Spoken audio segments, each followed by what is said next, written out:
Yan mga kapatid, at magbablog na naman ako. Yan. At magta-tarot card.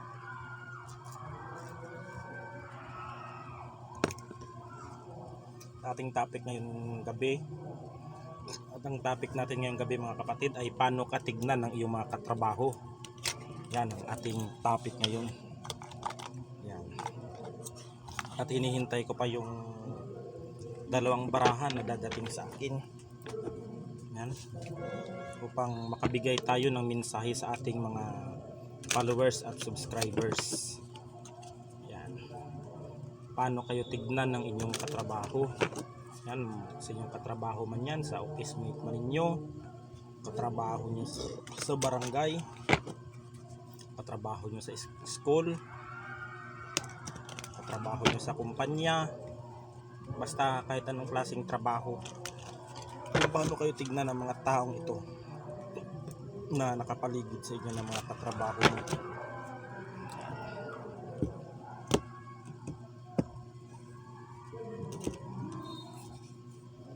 Paano ba kayo tignan ng inyong katrabaho?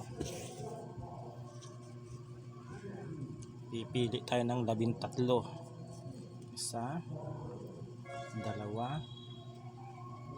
4, 5, 6,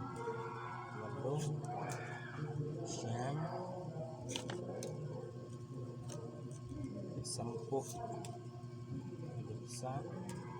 10, 11, 12, 13. Paano nga ba kayo tignan ng inyong katrabaho mga kapatid?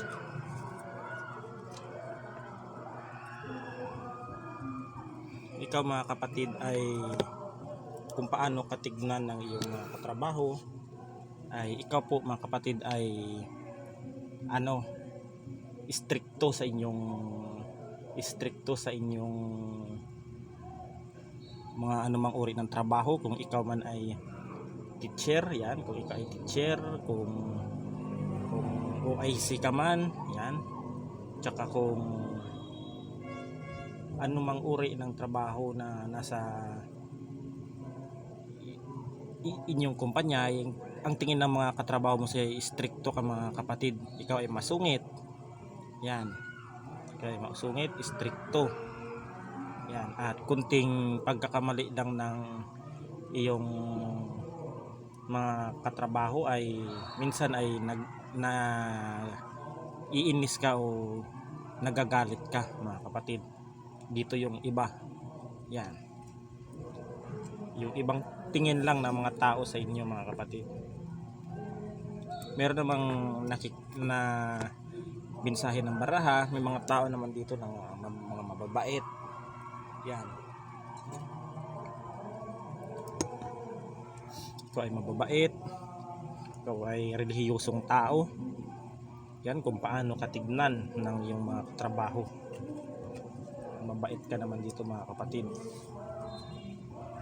At ikaw din minsan mga kapatid ay meron ding mga ayaw mo sa mga katrabaho mo na laging palpak, yan, laging palpak, laging bulilyaso ang trabaho, laging alanganin, yan, at laging late sa kung anumang uri ng mga papers na kanyang ginawa o tinrabaho. Yan ang ng tingin ng mga tao sa yung paligid ng mga katrabaho mo. Yan. Tingin ng mga tao sa iyong mga kapatid ay ng mga taong katrabaho mo ay ikaw ay blessing mga kapatid. Ang daming blessing na dumadating sa iyo. Lahat ng meron ka ay madali mong nakukuha mga kapatid. Kaya yan ang tingin ng mga tao sa iyo. Ikaw dito mga kapatid ay successful ka dito. Yan. Ikaw ay successful, masayahin. Kaya lagi kang pinagpapala dito mga kapatid. Kaya yan ang tingin ng iyong mga katrabaho. Yan. Pero ang tingin lang ng iba mataray ka lang mga kapatid. Mataray ka, pero ikaw rin ay may takot sa ating Panginoon. Yan, mataray ka lang tingnan, yan ang tingin ng ibang katrabaho mo. Pero ikaw ay may mabait at may malambuting puso. Yan. Yan, ikaw rin mga kapatid ay mapagmahal din, lalong-lalo na sa iyong mga alagang hayop.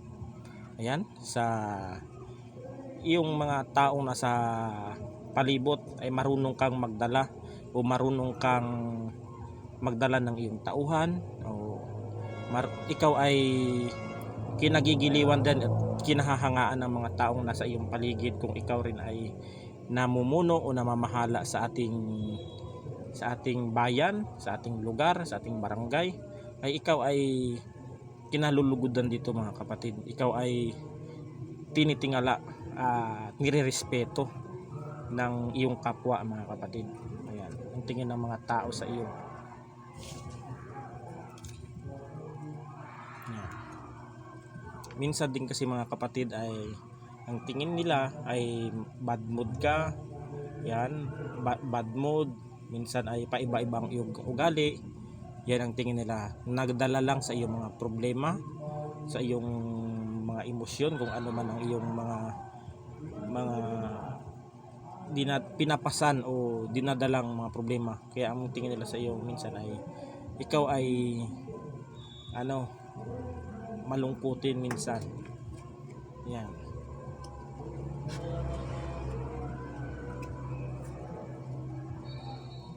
At ikaw din mga kapatid ay stable din ang inyong relasyon ng inyong partner dito mga kapatid.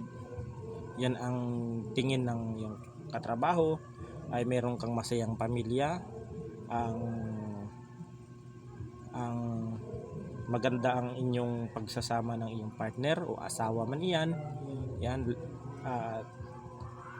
maayos at maganda ang iyong pamumuhay.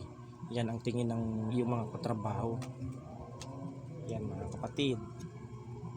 At ikaw din dito mga kapatid ay maaring ikaw ay teacher. Yan, isa kang doktor dito. Yan, o isa kang edukadong tao. Edukado ka o professional kang tao na tinitingala nila na ikaw ay matalino. Yan, may potensyal, may galing sa anumang uri ng trabaho. Kung kahit anong uri ng trabaho ay ang tingin nila sa iyo ay magaling ka. Yan, lalo sa mga project, sa iyong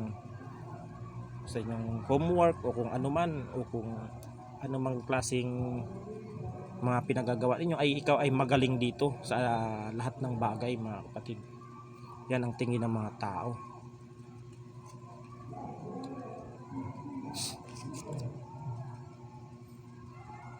At maganda ang iyong mga maganda ang posisyon mo mga kapatid dito. Ikaw ay hardworking. Yan, masipag ka sa trabaho. Yan, sa iyong tungkulin, saan ka man naroon, kung ano man ang posisyon na meron ka. Maaaring ikaw ay nagtatrabaho sa gobyerno, yan, sa ating tinatawag na yan, sa mga yung ibang mga nasa kampanya ay hardworking ka dito mga kapatid. Grabe ang sipag at pagpupursige mo. Yan, sipag at tiyaga, yan ang tingin ng mga tao sa iyo mga kapatid. Kaya ka pinagpapala. Yan, kaya ka pinagpapala. Yan, at ikaw ay tinitingala at minamahal ng taong nasa paligid, at ikaw ay nirerespeto diyan sa lugar ninyo, kung anong trabaho man ang ay nirespeto ka ng iyong mga kasamahan. Yan, dahil sa iyong mga kapatid, pagka-istrikto, nirerespeto ka nila. Pag ikay nagalit ay talagang tamimi itong mga to, yung mga katrabaho mo. Pero nagiging malungkot ka rin minsan mga kapatid dahil sa iyong problema na dinadala. Siyempre lahat naman ng tao ay meron tayong mga problema. Pagalingan na lang ng pagdala ng ating problema mga kapatid. Yan mga kapatid, ang lahat ng iyong mga itinanim, yan, kung sino man ang tingin ng mga tao sa iyo, ang lahat ng iyong mga itinanim mga kapatid ay magbubunga ito mga kapatid. Dadating ang araw ng lahat ng mga pinundar mo o inano mo mga kapatid, pinundar o mga binili mong mga proper mga ari-arian ay magbubunga ito mga kapatid, at ito ay lalago, lalo na kung ang iyong negosyo ay matumal at ang iyong negosyo ay matumal mga kapatid. Kaya ang iyong tinanim na ito o ang iyong sinimulan ng mga negosyo o kung ano mang trabahong ito ay magbubunga. Ayan ang tingin ng ibang tao sa iyo. Masipag ka kasi dito mga kapatid kahit pagod ka na, kung ano yung mga tulong na kung ikaw ay kung may mga taong humihingi ng tulong mo, ay kahit pagod ka na, naandyan ka pa rin para tumulong sa kanila. Kaya ikaw ay nirerespeto talaga ng mga tao din sa inyo. Yan. Darating ang araw mga kapatid ay makakatanggap ka ng biyaya. Yan.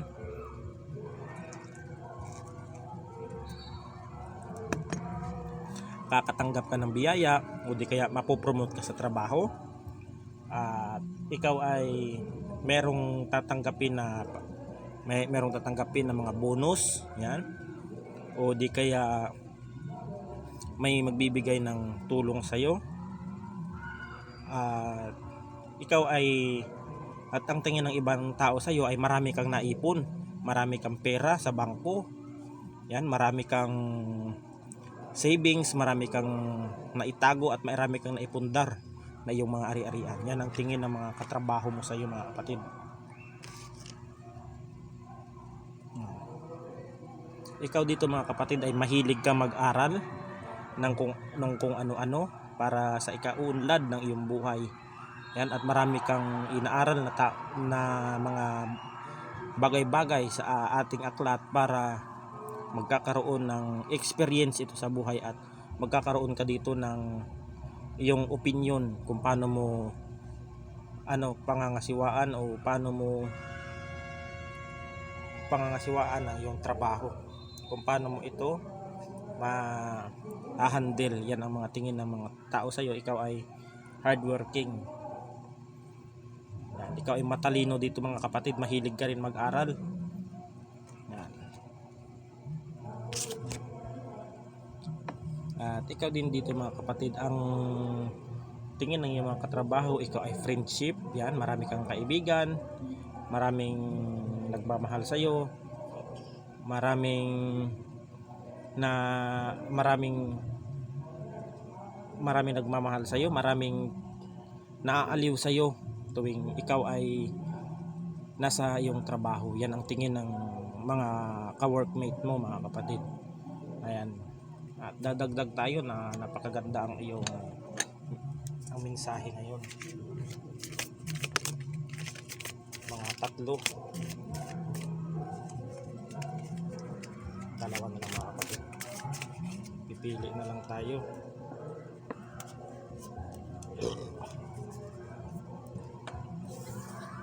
Ang tingin ng ka-workmate mo ay ayan nga mga kapatid. Pag ikay nagalit mga kapatid dito, pag ikaw mga kapatid may taglay ka kasing kabaitan mga kapatid, pag ikaw rin ay nagalit at napuno ka mga kapatid, ay sasabog ang mundo nito pag ikaw ay nagalit. Kaya yan ang kinatatakutan ng iyong mga ibang ka-workmate, na sa sobrang bait mo minsan mga kapatid, sa sobrang bait mo rin minsan mga kapatid, sobrang bait mo at ikaw rin na istrikto. Pag ikaw ay magagalit mga kapatid, ay talagang sasabog ang mundo nito at matataranta itong mga ka-workmate mo pag ikaw ay nagalit. Yan ang tingin nila sa iyo. Yan, tahimik ka lang pero iba ka magalit na kapatid.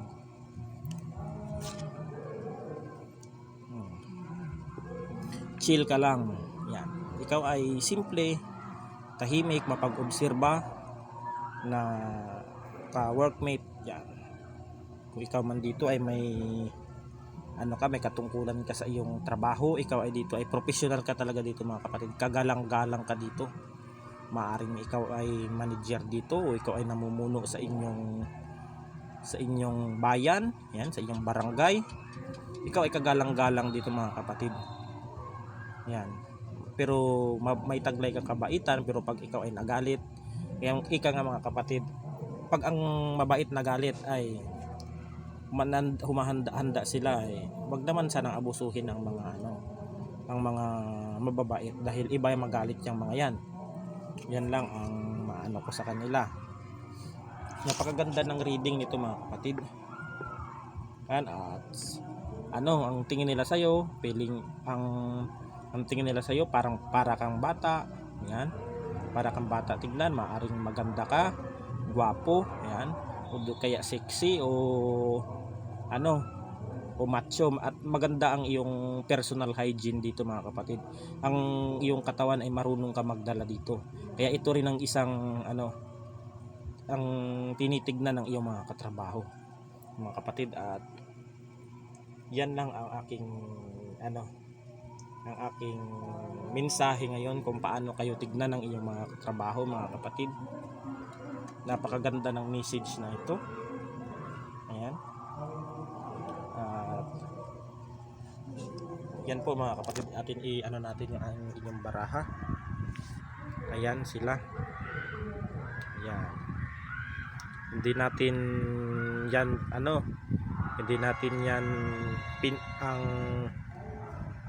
hindi natin pinili yan mga kapatid, sadyang binunot natin ang mga barahang iyan para sabihin natin na walang daya o hindi content ito mga kapatid. Yan lang ang aking mga kapatid, ang message ngayon. At hanggang dito na lang mga kapatid, at God bless us all.